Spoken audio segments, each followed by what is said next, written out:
Hello everyone, welcome to another episode of united we stand. तो ये वाले video में बात करेंगे ईपीएल के मैच डे 7 को लेके और जितने भी सारे सिग्निफिकेंस मैच अभी तक हुआ है उसको लेके। तो बिना टाइम खराब किए चलिए इस वीडियो को शुरू करते हैं। तो सबसे पहले बात करेंगे मैनचेस्टर यूनाइटेड को लेके।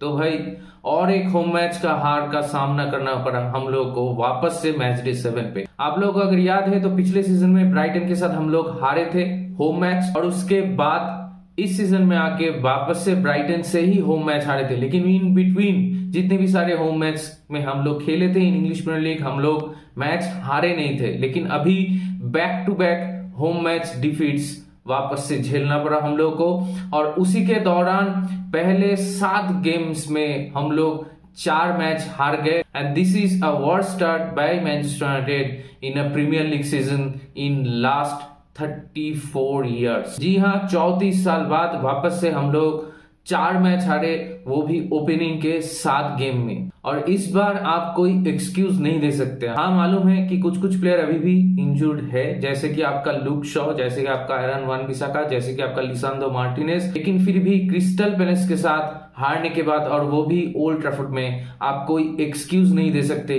कि इंजरी की वजह से आपका परफॉर्मेंस अच्छा नहीं रहा या फिर आप हार गए मैच। और स्पेशली इसी टीम को जब ओल्ड ट्रैफर्ड में ही आप कुछ दिन पहले ही हराए थे, वो भी 3-0, और वो भी पूरा एक complete and dominant performance display करके। उसके बाद आप अगले मैच डे पे जाते हुए वापस से ओल्ड ट्रैफर्ड में उसी सेम टीम से कैसे आप हार सकते हो।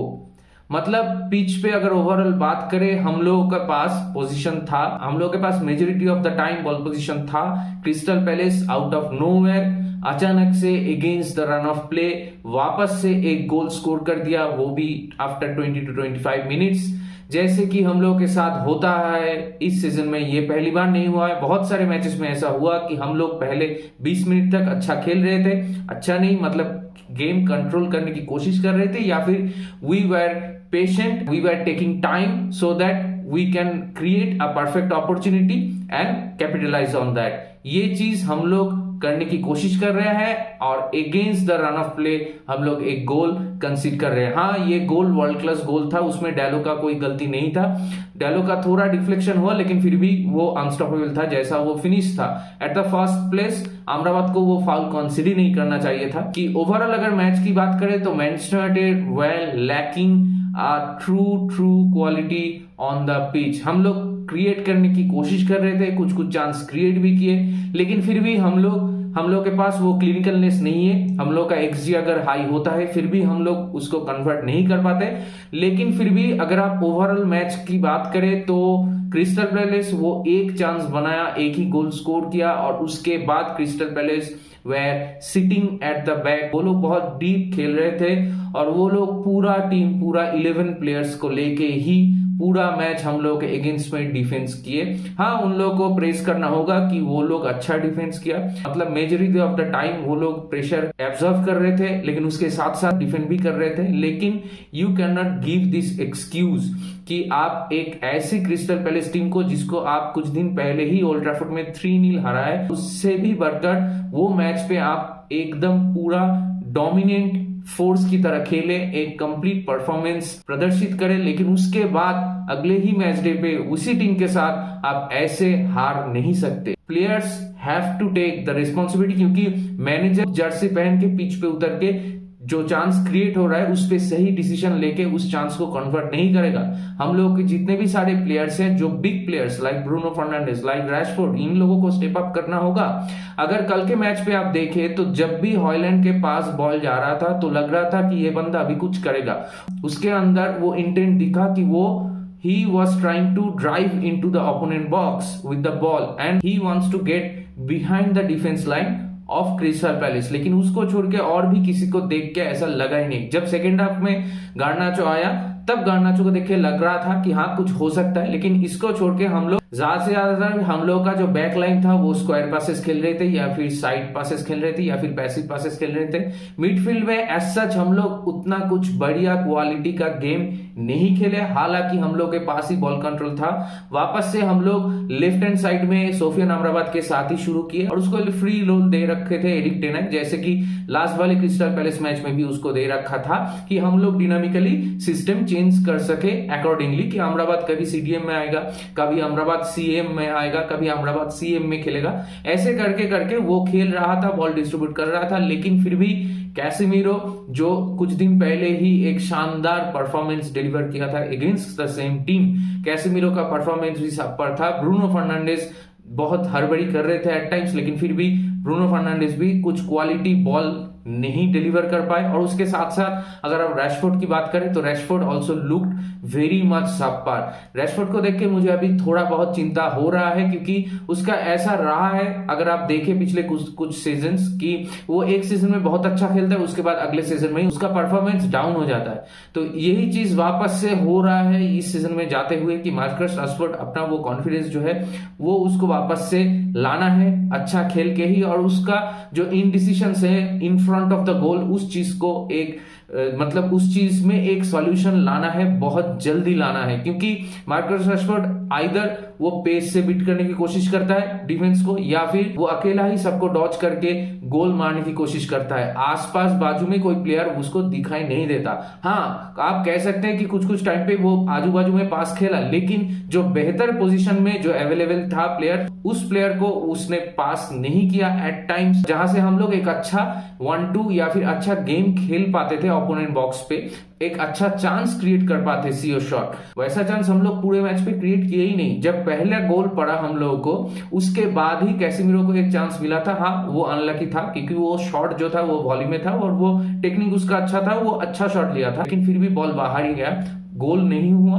और सेकेंड हाफ में भी ब्रूनो का एक बढ़िया शॉट था जिसको सैम जॉनस्टोन ने सेव कर दिया। सैम जॉनस्टोन ने और एक बढ़िया सेव किया जो है आपका हॉयलैंड वाला एक हेडर था, लेकिन फिर भी हॉयलैंड वाला वो हेडर और ब्रूनो का वो शॉट, ये दोनों गोलकीपर जहां पे थे वहां पर ही था, मतलब थोड़ा आजू बाजू में नहीं था, इसलिए उसको सेव करना उतना भी ज्यादा मुश्किल नहीं लगा मुझे। लेकिन फिर भी सैम जॉनस्टोन को प्रेस करना होगा क्योंकि उसने बहुत बढ़िया बढ़िया सेव्स किए। और उसी के साथ साथ जिस दिन हम लोग अच्छा खेलते हैं उस दिन भी लक हम लोग के साथ उतना नहीं रहता, और जिस दिन हम लोग खराब खेलते हैं उस दिन तो लक वैसे भी नहीं रहता। कल अगर मैच में हम लोग के साथ थोड़ा भी अगर लक होता तो शायद वो वाला ओन गोल हो जाता। जो गार्नाचो वाला शॉट डबल डिफ्लेक्शन होके भी गोल होते होते रह गया, थोड़ा मतलब एक स्मॉल मार्जिन से वो गोल मिस हो गया, तो उस पे भी आप कुछ कह नहीं सकते। ये चीज हम लोग के कंट्रोल में नहीं है। हम लोग के कंट्रोल में क्या है कि हम लोग अच्छा खेल सकते हैं, एक क्वालिटी चांस क्रिएट कर सकते हैं और उसके बाद उस चांस को कन्वर्ट कर सकते हैं। लेकिन कल के पूरे मैच में वी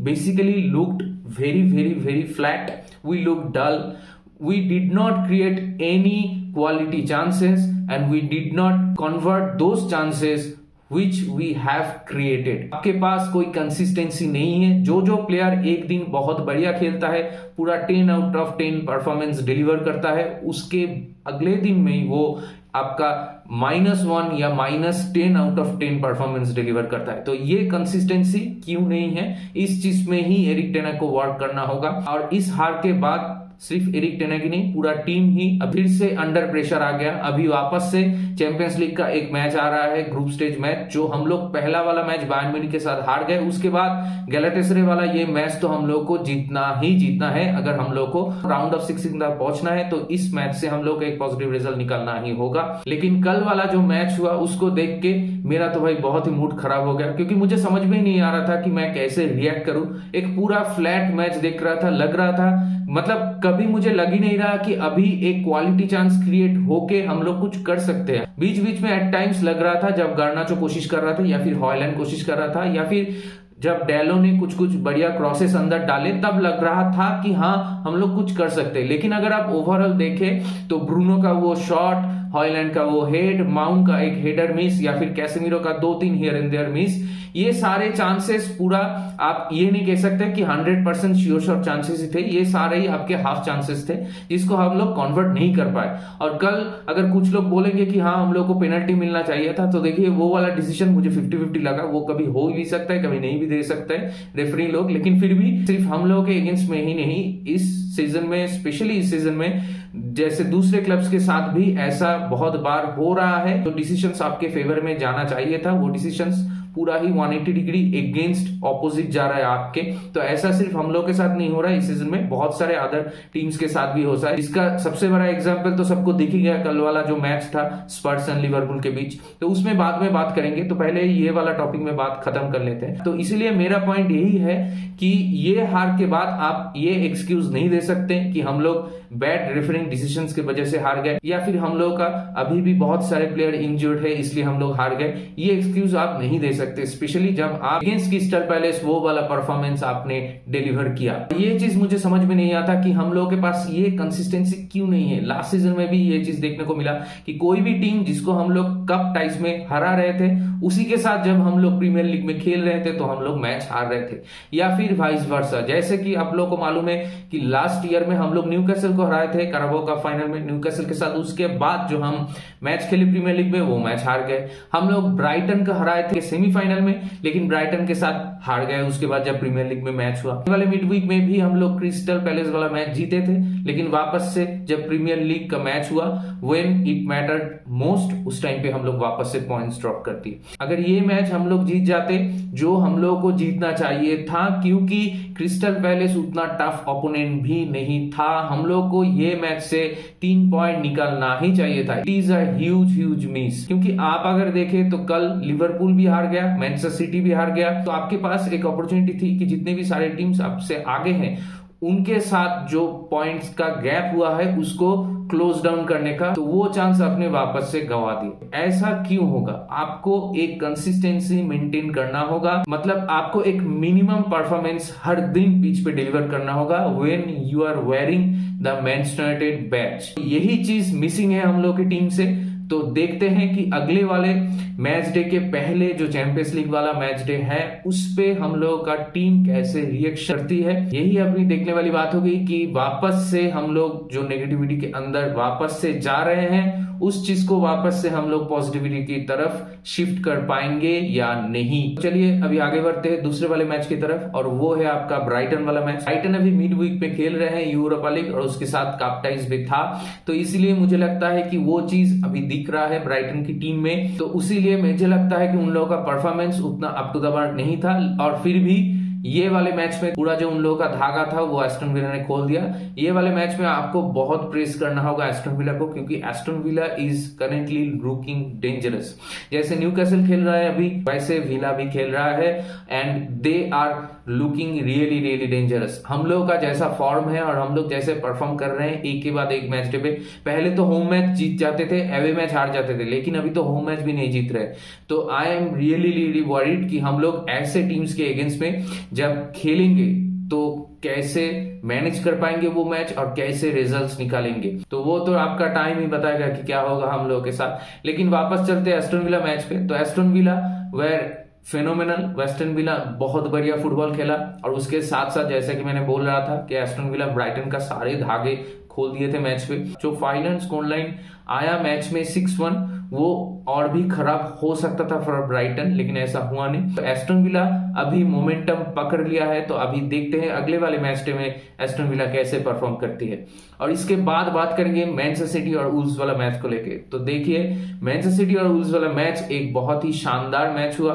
मैनचेस्टर सिटी उतना भी खराब नहीं खेला, हाँ उन लोगों के स्टैंडर्ड से वो लोग खराब खेला, लेकिन यहाँ पे आपको बहुत ही प्रेस करना होगा वुल्व्स को, क्योंकि Wolves were fantastic in this match. और एक चीज आपको कहना ही होगा कि पिच में रॉड्री नहीं है, ये चीज दिख रहा था, और जैसे कि सब लोगों को मालूम है कि केडीबी भी इंजर्ड है, तो इसलिए ये खामियाजा मेरे ख्याल से मैनचेस्टर सिटी को भुगतना पड़ा, क्योंकि उन लोगों के मिडफील्ड में उतना एक्सपीरियंस जो लाता था आपका रॉड्री और केविन डी ब्रुयने वो अभी मिसिंग है। तो Manchester City they are capable of winning this kind of matches, लेकिन फिर भी वो लोग इनविंसिबल नहीं है। तो यही चीज दिखाता कि हाँ एट टाइम्स बड़े टीम भी हार सकता है। तो मैनचेस्टर सिटी कल वो मैच हार गया, लेकिन फिर भी वो लोग टॉप में ही बैठे हैं। लिवरपूल के पास जो अपॉर्चुनिटी था टॉप स्पॉट ग्रैब करने का, वो लोग गवा दिए। तो चलिए मैनचेस्टर सिटी से अभी आगे बढ़ते हैं लिवरपूल वाला मैच की तरफ ही। तो देखिए कल ये वाला मैच पूरा कंट्रोवर्सी से भरा पड़ा था, मतलब एक के बाद एक बैड डिसीजंस, और उसके लिए ही लिवरपूल को ये खामियाजा भुगतना पड़ा। एंड आई कैन डेफिनेटली से लिवरपूल वेर रॉब्ड यस्टरडे, क्योंकि पहला मेरे ख्याल से जो पहला रेड कार्ड था वो ठीक है, उसको लेके मेरा इतना कंप्लेन नहीं है, लेकिन डिएगो जोटा का जो पहला येलो कार्ड था that was never a yellow card. तो वो चीज ही वापस से जब वो येलो कार्ड मिला उसको, तभी मुझे लगा कि भाई ये रेफरी किसी को भी येलो कार्ड दे सकता है, शायद जोटा को भी दे देगा अगर और एक फाउल करता है तो।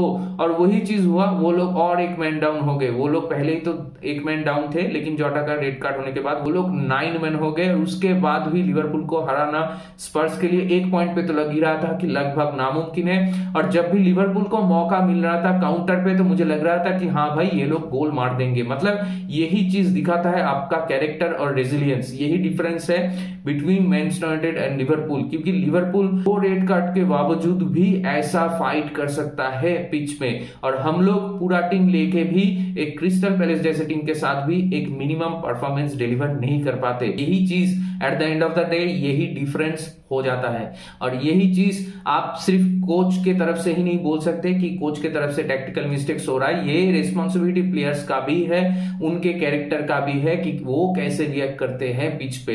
तो ये चीज जो डिफरेंस है वो है कि एक चैंपियन टीम और एक टॉप 4 टीम जो टॉप 4 पोजीशन के लिए फाइट कर रहा है, उसके भीतर यही डिफरेंस है, और वो चीज अभी साफ साफ दिख रहा है हम लोग के टीम पे।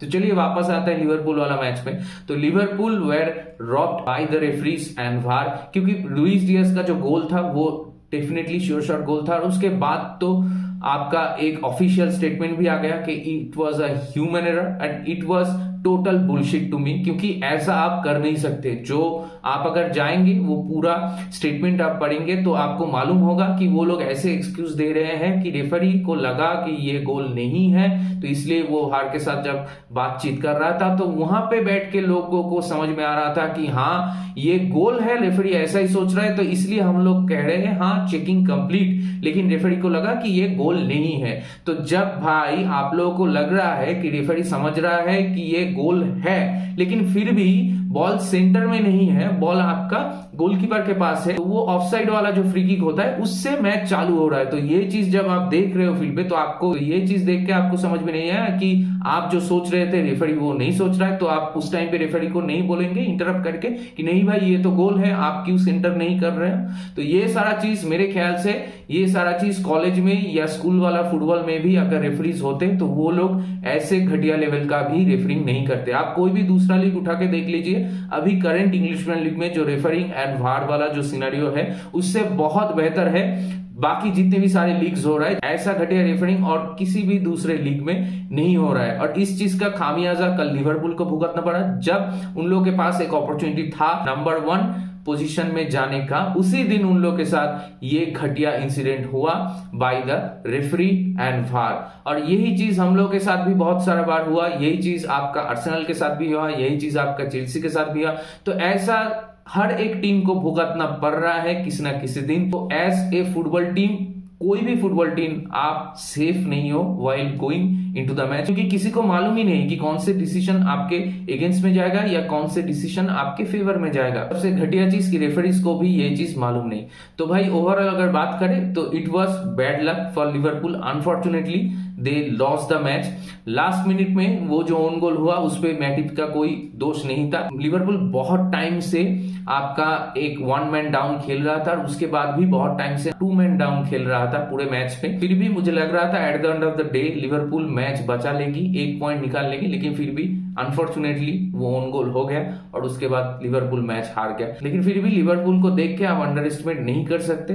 हाँ एक चीज है कि लिवरपूल का स्क्वाड डेप्थ उतना अच्छा नहीं है, तो ये जो ब्रांड ऑफ फुटबॉल लिवरपूल खेल रहा है इससे आपका इंजरी और भी ज्यादा हो सकता है। तो इस चीज को कैसे फ्यूचर में हैंडल करेंगे क्लॉप, वही अभी देखने वाली बात होगी। अभी यही देखने वाली बात होगी कि अगले मैच वीक में लिवरपूल कैसे परफॉर्म करता है अगेंस्ट ब्राइटन। और दूसरी तरफ अगर टॉटनहम की बात करें तो देखिए हाँ, टॉटनहम एट टाइम्स अच्छा खेला और उसके बाद टॉटनहम के पास ज्यादा प्लेयर्स थे, लेकिन फिर भी आप लोग मैच फिनिश नहीं कर पाए और वो चीज सेकेंड हाफ में दिख रहा था।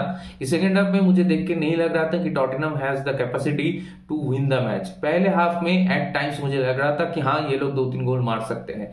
तो ओवरऑल अगर बात करें तो केन चले जाने के बाद भी टॉटनहम अभी ऐसा ब्रांड ऑफ फुटबॉल खेल रहा है। उन लोगों का जो अटैक है वो जेम्स मैडिसन और सॉन के ऊपर बहुत डिपेंडेंट है, लेकिन फिर भी उन लोगों का जो अटैक है वो फ्लूइड है एट टाइम्स, हम लोग की तरह नहीं है। तो देख के अच्छा लग रहा है कि हाँ, टॉटनहम अच्छा कर रहा है, लेकिन कितना दिन ये चीज वो लोग सस्टेन कर पाएंगे वही देखने वाली बात होगी। उन लोग के लिए एक बड़ा टेस्ट था ये लिवरपूल वाला मैच, जो कि उन लोगों के फेवर में चला गया due to some unfortunate decisions made by the referees. तो अभी यही देखने वाली बात होगी कि अगले मैच वीक में जाते हुए टॉटनहम कैसे परफॉर्म करता है। और इसके बाद बात करेंगे आर्सेनल वाला मैच को लेकर। तो देखिए, आर्सेनल वाला मैच को लेकर उतनी बात करने की कोई जगह ही नहीं है, क्योंकि it was a very good performance and dominate performance from Arsenal. और अभी आर्सेनल को देख के लग रहा है कि हाँ, they are ready, they are prepared to again challenge for the title to Manchester City. तो वही चीज कल उनके फुटबॉल में भी दिखने को मिला। पहले लग रहा था कि साका शुरू नहीं करेगा या फिर बेन वाइट शुरू नहीं करेगा, लेकिन फिर भी वो लोग शुरू करे और उसके बाद वो लोग कंफर्टेबली मैच जीत गए। तो आर्सेनल का जैसा क्वालिटी है, बॉर्नमाउथ के साथ उन लोगों को कोई दिक्कत होना नहीं चाहिए और वो हुआ भी नहीं। तो अभी यही देखने वाली बात होगी कि आर्सेनल यही जो फॉर्म है उसको कितना दिन तक मेंटेन कर पाती है और उसके बाद मैनचेस्टर सिटी के ऊपर कितना प्रेशर क्रिएट कर पाती है। और इसके बाद अगर बात करें न्यूकासल वाला गेम को लेकर, तो देखिए न्यूकासल कल वापस से अच्छा खेला।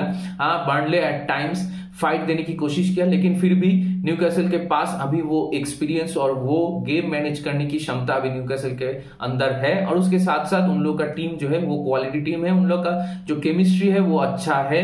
तो उन लोग के अटैक में एक फ्लूइडिटी है। तो इसलिए मेरे ख्याल से ये मैच शुरू होने से पहले मुझे लग रहा था कि न्यूकासल को ही मैच जीतना चाहिए और वही चीज एंड में हुआ। तो देखते हैं अगले वाले गेम वीक में न्यूकासल क्या करती है। तो इसी के साथ चलिए इस वीडियो को यहीं पे रैप अप करते हैं। जितने भी सारे सिग्निफिकेंट मैचेस अभी तक हुआ है ये सारा चीज मैं इसमें कवर कर लिया। चेल्सी का मैच अभी भी बाकी है, उसके बाद मेरा अगला वाला जो वीडियो होगा उसमें मैं उसको इंक्लूड कर लूंगा। तो ये गेम वीक के बाद जितने भी सारे मैनचेस्टर यूनाइटेड फैंस हैं, आई एम श्योर कि सब लोग बहुत ही फ्रस्ट्रेटेड है, सब लोग का मूड मेरे जैसा ही बहुत ही खराब है। लेकिन फिर भी जो हो गया सो हो गया, अभी कुछ कर नहीं सकते। We have to move on और हम लोग को यही चीज प्रे करना होगा, Erik ten Hag do the necessity things which are needed to be done so that our players can take the responsibility and deliver a quality performance on the pitch। Pitch में ऐसा नहीं होना चाहिए कि आपको देख के लगे कि 11 डिफरेंट इंडिविजुअल्स खेल रहे हैं जिनके बीच कोई केमिस्ट्री नहीं है। देखते हैं अभी चैंपियंस लीग में हम लोग क्या करते हैं। तो इसी के साथ ये वाले वीडियो को यहीं पे रैप अप करते हैं। मिलते हैं बहुत जल्दी अगले वाले वीडियो में। अगर ये वीडियो आप लोगों को पसंद आया तो मेरे चैनल को जरूर सब्सक्राइब करें, इस वीडियो को लाइक करें और शेयर करें अपने दोस्तों के बीच। तब तक take care, good bye, glory glory Manchester United we stand.